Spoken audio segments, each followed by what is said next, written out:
El doctor Carlos Holmes Trujillo, bienvenido a la barbería nuevamente. William, qué gusto de estar aquí. Muchas gracias por la invitación. ¿Cómo está el país? Usted lo ha recorrido en varias oportunidades. Usted conoce mucho de esto porque usted hasta reformó la Constitución del 86. Usted ha estado en muchos escenarios de la política, de derechos humanos, en el plano internacional, ha estado en el Ejecutivo. ¿Dónde no ha estado usted? Usted conoce verdaderamente todo lo que le pasa a los colombianos. ¿Cómo está viendo el país ahora? ¿Qué diagnóstico le hace? William, yo preferiría como colombiano decir otra cosa, pero tengo que decir lo que veo. Mal.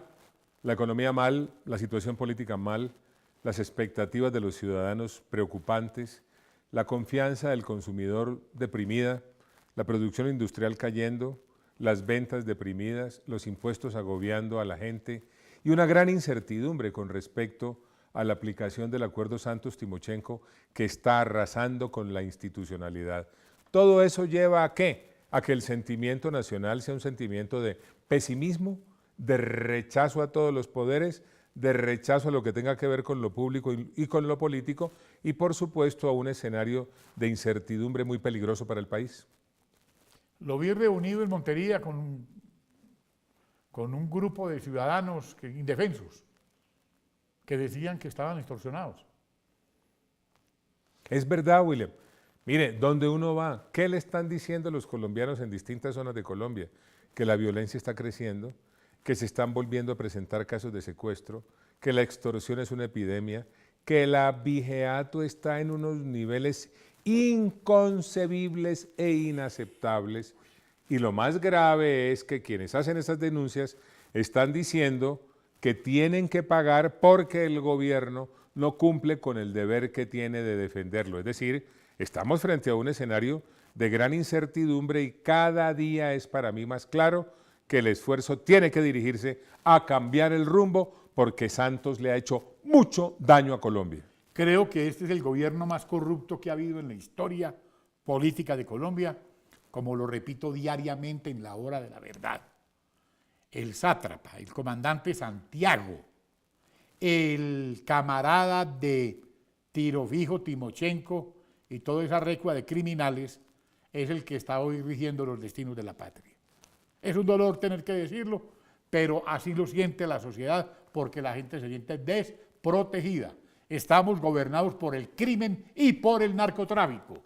Eso es horroroso lo que está pasando, William. ¿Cómo es posible que después de los esfuerzos que hizo el presidente Uribe en su administración, que llevaron a que las áreas de cultivos ilícitos cayeran a 46.000 hectáreas, hoy estemos en 200.000? Volvimos a recuperar el doloroso primer lugar en producción de cocaína en el mundo y solamente hay 3 países produciendo cocaína, Colombia, Perú y Bolivia. Gravísimo es además que en el solo departamento de Nariño la producción sea igual que la del Perú, que en el solo municipio de Tumaco la producción sea igual que la de Bolivia. Y todo eso porque el presidente Santos terminó secuestrado por la mesa de conversaciones en La Habana, porque se perdió la percepción de riesgo en esas zonas, porque las FARC estimularon a los campesinos a sembrar más, con el cuento de que de esa manera tendrían más ventajas después del acuerdo y porque las FARC se dedicaron a hacer caja. Todo esto con la connivencia del gobierno porque estuvo dentro del marco de las conversaciones con las FARC. Es aterrador lo que nos está pasando. Cuando usted fue alto comisionado de paz, cuando usted estuvo manejando los hilos de la paz, ¿cómo se movía eso? A mí me tocó una etapa muy difícil porque me tocó una etapa de vacío.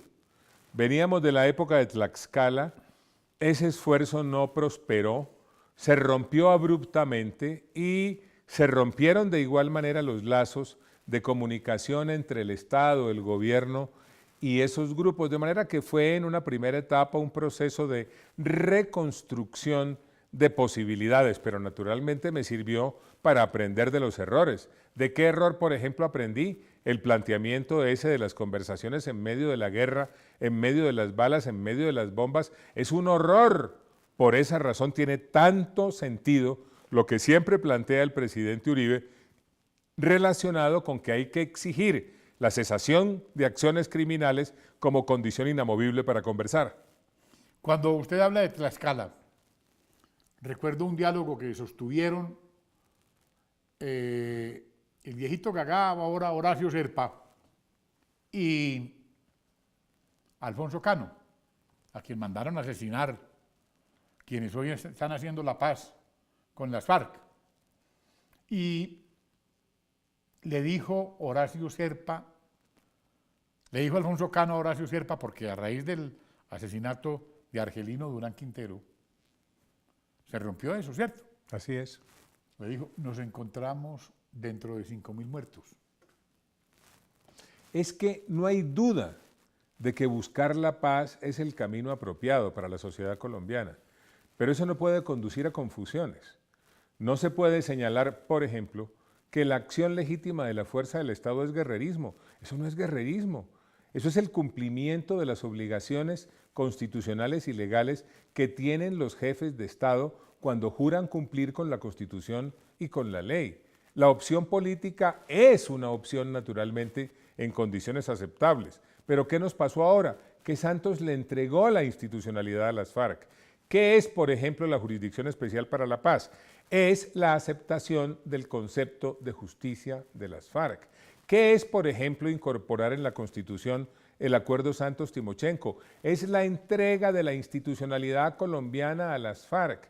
¿Qué es aceptar puntos del acuerdo que pongan en peligro la propiedad privada? Es satisfacer los planteamientos de las FARC. Es decir, aquí no hubo una negociación, aquí hubo una entrega y una claudicación, y eso hay que corregirlo. Entonces, el 7 de agosto de 2018, usted asume la presidencia de la República. Si no prosperan esas mesas que han llamado de encuestadores en cabeza de don Yamid Amad y del diario El Tiempo, para beneficiar no sé a quién, contratadas por el Centro Democrático, para beneficiar no sé a quién, si eso se hace transparentemente, usted puede ser el candidato, porque de tamaño el país necesita gente responsable y gente seria, y gente que le dé al país lo que necesita: tranquilidad, experiencia, seguridad, conocimiento. ¿Usted qué haría el 7 de agosto? Yo el 7 de agosto, en primer lugar, conservo lo bueno y cambio lo malo. ¿Qué es lo bueno? Pues que ese grupo desaparezca como organización terrorista. ¿Quién dijo que eso es malo para el país? ¿Qué conservo? Hombre, que las armas queden en manos de las Naciones Unidas, eso es bueno para Colombia. Eso sí, todas, no solamente parte de ellas. ¿Y qué es lo malo? Que el acuerdo hago parte de la Constitución, inmediatamente me dedico a hacer todo lo que sea necesario para sacarlo.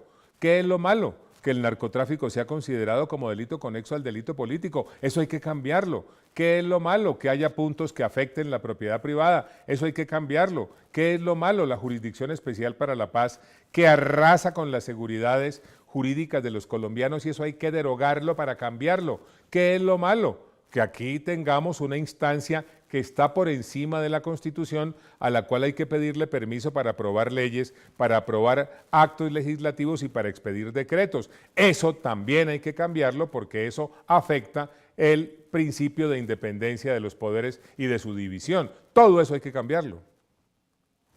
Qué bueno oír al doctor Carlos Holmes Trujillo decirle al país estas cosas con tanta claridad, tanta coherencia y, ante todo, con tantas ganas de sacar el país adelante.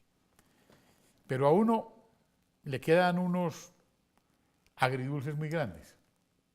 Si todo eso que usted me ha dicho a mí se hubiese puesto en práctica el 2 de octubre de 2016, cuando nosotros, yo no sé quién negoció el voto mío, porque yo no autoricé a nadie, ni Fernando Londoño Hoyos autorizó a nadie para que negociaran el voto de nosotros con el sátrapa de turno.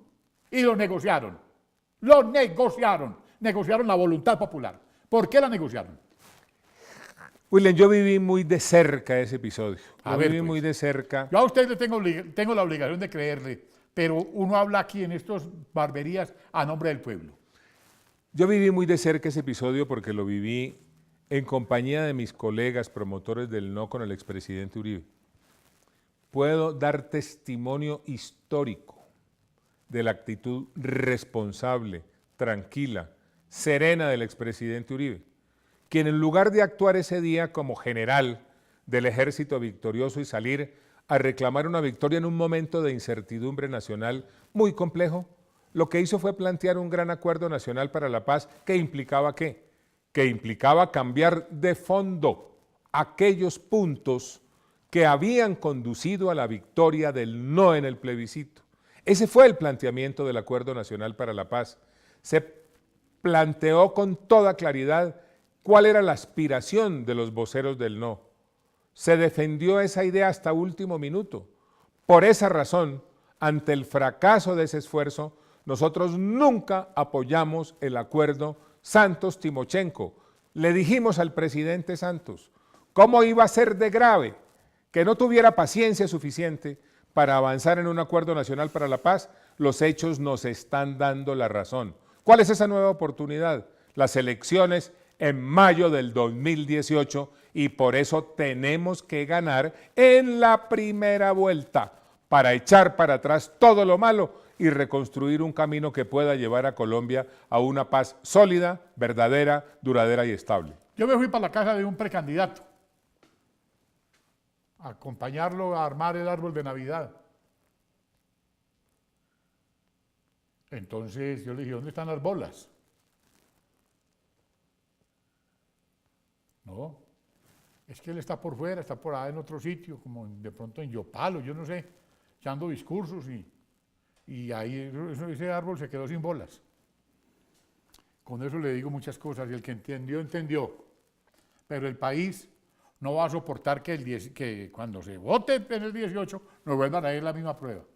Estamos totalmente de acuerdo, por eso es tan claro el mandato que estamos pidiendo.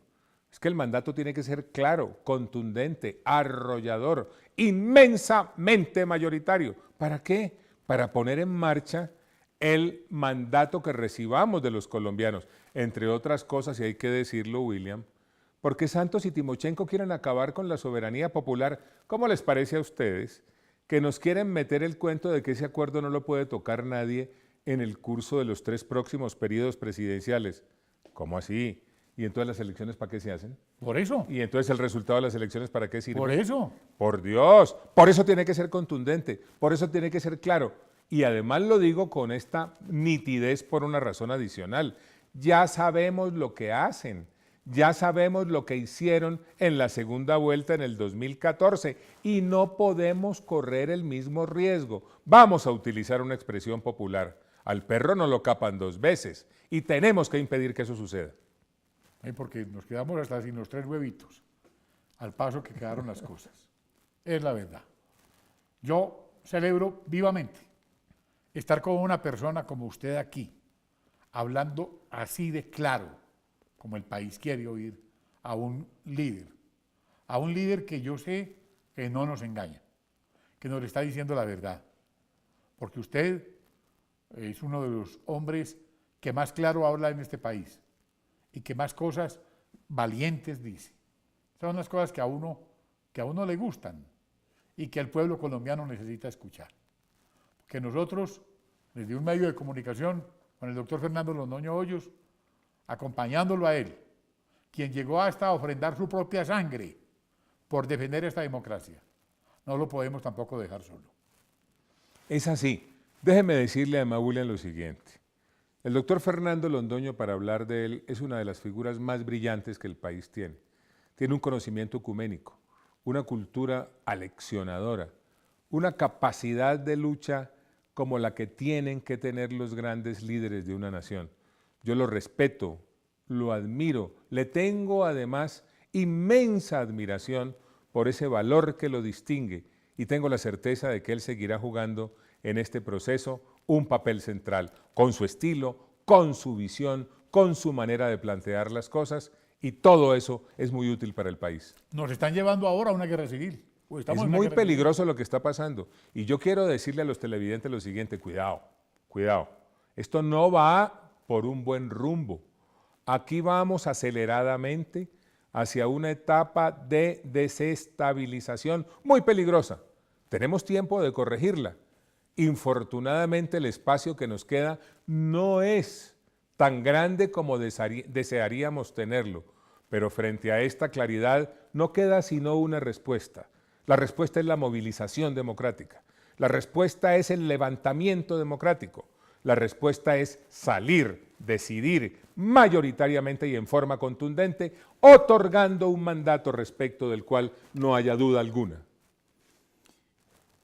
Mi doctor, muchas gracias, de verdad. Gracias, William. Uno todavía tiene esperanzas de que esto lo van a componer, Muchas gracias, William. Muchas gracias a ustedes. de verdad. Porque así nos toca decir las cosas como son. No nos podemos a tomar agua tibia porque el agua tibia da vómito. Entonces, ¿para qué? Decir las cosas o bien frías o bien calientes. O bien negras o bien claras. Y con ustedes así. Y lo felicito. Muchas gracias, William, querido, y un abrazo grande a los televidentes. Saludos a la familia. Gracias. Igual a la suya, William, querido.